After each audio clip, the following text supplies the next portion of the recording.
Hello, friends. Very warm welcome to this session on Economics Optional Paper 1 on Ansarkari, where we're going to pick up questions and try to see and understand in a very analytical way. Because the exercise also gives us an opportunity to be formal and to also learn in a very, what I should say, exam-like condition. One of the reasons we try to document and try to share is to bring as much as possible exam-like formal atmosphere without bringing too much of noise. So we believe in the clarity, but we don't believe in the noise. So explain the long run Phillips curve. I would again ask, as we have been doing with the paper one, that Mansi would speak up so that it provides an opportunity to not only revise and to take insight, but also because the paper one is completely based on theory and also numericals and also objectivity of depicting concepts. So it's a kind of revision exercise. That's what we would say. I hope Mansi would also agree with me. जी sir. Phillips curve depicts inverse relation between unemployment and inflation in the economy, as it was also agreed by Keynes and Montes. So, I've explained it through the diagram, but I have explained the normal Phillips curve. So, unemployment and inflation here it is downward sloping. So, when inflation is increasing, we can see unemployment is reducing. So, downward sloping PC Phillips curve is the initially it is at even where inflation pi 1 that is 10%. Suppose we see that it increases due to rise in aggregate demand in the economy, which leads to more demand for the labor to meet that increased aggregate demand. So employment levels will increase, or we can say in other words that unemployment will fall to 2% at even. So it squeezes. Then the inverse relation between rise in inflation and fall in the unemployment that is established. And it's a trade-off which is faced by RBI and even the government since both cannot be achieved simultaneously. So pragmatically, if inflation is due to then supply side changes, the relationship is established by the Phillips curve that is not always upheld. So it is, we can say, more appropriate when inflation is due to demand side changes or factors. Therefore, a proportionate mix of the fiscal and monetary policy is important to ensure targeted inflation at 4% and at the same time low unemployment rate in India. So this is related to the Phillips curve, but I think there would be some distinctions when it is particularly about the long run Phillips curve. Okay. जी sir. So no worries. Let's go to second Mhm. question. What is the repercussion effect of fiscal expansion by a large country? Again, this question is a very interesting and a question demanding clarity of thought. जी sir. So it is asking about the fiscal expansion, that is expansionary fiscal policy of a nation. It has multiplier effects on the trade pattern of itself and also the other trading country. So fiscal expansion, it will affect the goods market equilibrium that will shift the IS curve given we have the money supply that is the LM curve. So IS curve will shift out and we can see that there is increase in the output or the production in the economy through the trade multiplier effect. So national income increases as per the size of the trade multiplier to this Y dash level. And this increased income increases the demand for imports and it leads to leakage of the money income to the exporting country because of the imports. As a result, the income of the people to increases in the exporting nation. So chain effect will continue and they will too demand more imports from the domestic nation. So this will continuous, it's a continuous cycle that will function. So therefore fiscal policy expansion by a large country, that is the domestic country we're talking about, reduces the income increase firstly and then increases the purchasing power of the exporting country, that is a foreign country, and it is followed by the reciprocal effect until we see that there is equilibrium is achieved between both the countries. So this is, you can say, the impact of the expansionary fiscal policy. Okay, I think ideas are reflected gracefully and it was in flow. Let's go to the next question. How does the autonomous multiplier gets affected if investment is also a function of income? Again, I would say theory or a concept based question. जी How sir. does autonomous multiplier gets affected if investment is also a function of income? Hmm. So, in the Keynesian theory of aggregate demand, we assume that investment is exogenous.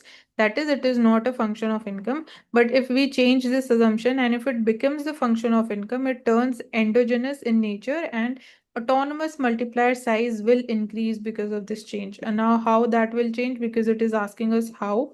So, aggregate demand equation is consumption plus investment demand, and then we can further expand the consumption function as C bar plus small cy. So it is representing autonomous consumption here. This is marginal propensity to consume, and this is national income, which is Y. Similarly, the investment demand equation can be written in the same pattern, only the symbols will change.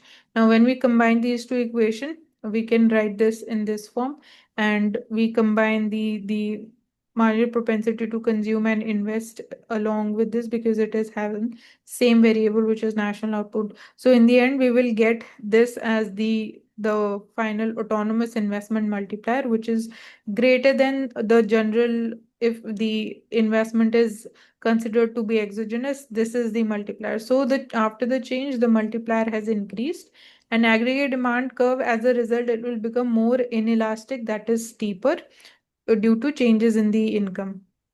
So that's how it will become more steep. This is the original AD curve, and the upper, more steeper one is the new aggregate demand curve.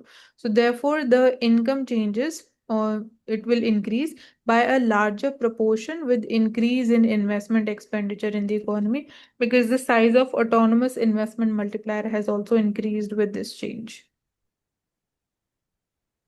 Okay. So can we see and जी have a sir. comparison, please? हाँ जी sir. Already you spoke about Phillips curve, but still let's try to Mhm. revise. So long run Phillips curve. So Phillips curve reflects the inverse relation between inflation and unemployment existing in economy. So monetarists, they make the distinction between short run and the long run Phillips curve. So that's how this is the long run Phillips curve, which is Mm. perfectly inelastic. And here, let PC, that is Phillips curve, expected inflation is at 2%, which is at point A. And as money supply and inflation will increase, there will be a movement along the PC from A to B, and unemployment is reduced. However, in the long run, with the adaptive expectations, people will revise this expectation about the inflation, and that expectation now increases to 4% to match actual inflation. So the Phillips curve will shift to P dash C dash. It will shift above at point C. So there the expected inflation is matching with the expected inflation of the people 4%. And that is, we also see the achievement of natural rate of unemployment that is restored here.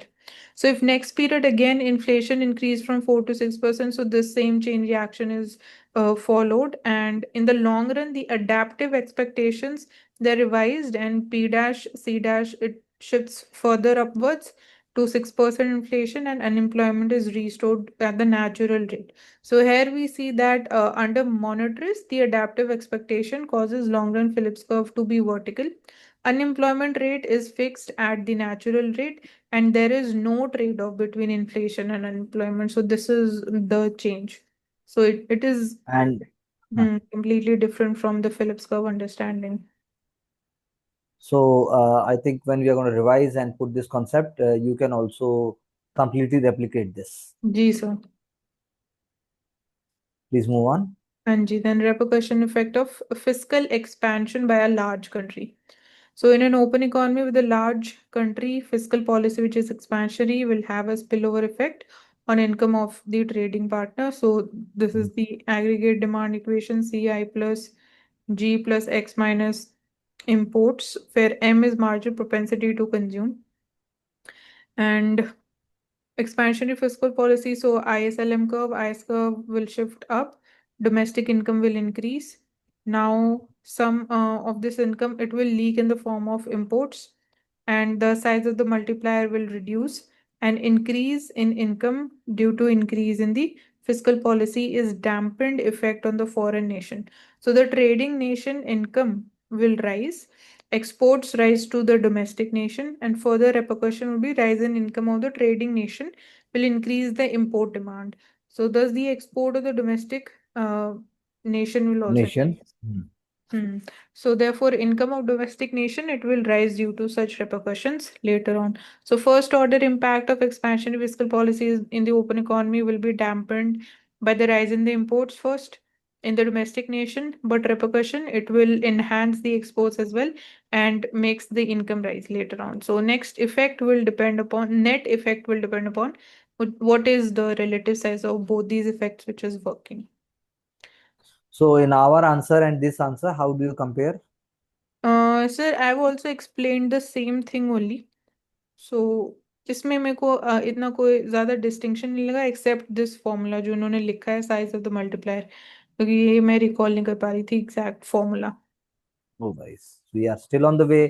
We will keep also working to bring simplicity and also clarity. जी। Coming to the next question. So how does autonomous multiplier will get affected if investment is also a function of income? So income increases more than the increase in the autonomous component of the aggregate demand due to rise in induced consumption. This is known as multiplier effect.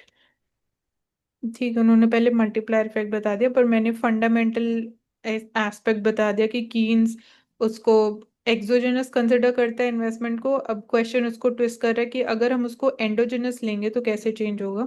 So if investment Hmm. Is also a function of income then multiplier will be larger because of the added induced investment effect. So वही explain किया उन्होंने भी, क्योंकि उसने how पूछा तो उसको derive करना है एक तरीके से investment Okay. autonomous investment multiplier को। So magnitude of autonomous multiplier increase, impact on aggregate demand curve, इन्होंने बोला फ्लैट हो जाएगा बट वो स्टीपर होगा Hmm. क्योंकि स्लोप इंक्रीज हो रही है and it will become Hmm. Inelastic, तो उन्होंने ऑपोजिट लिख दिया। कर्व इज स्टीपर इफ और स्लोप इंक्रीजेस। एक्सप्लेन भी हुआ है नीचे. हाँ जी। सो इतना ही है sir. Okay. So what we can say is that because uh, a person continuously writes, person continuously try to understand, and then comparison also. So what is happening on the examination day, how we are putting up things, and how actually we are learning every day, and how much we are able to process in ourselves. That is one of the criteria which will decide that how we are actually going to implement the same. जी sir. So thank you very much for this wonderful session, for being with all of us with Ansarkari. I wish all success in all circumstances.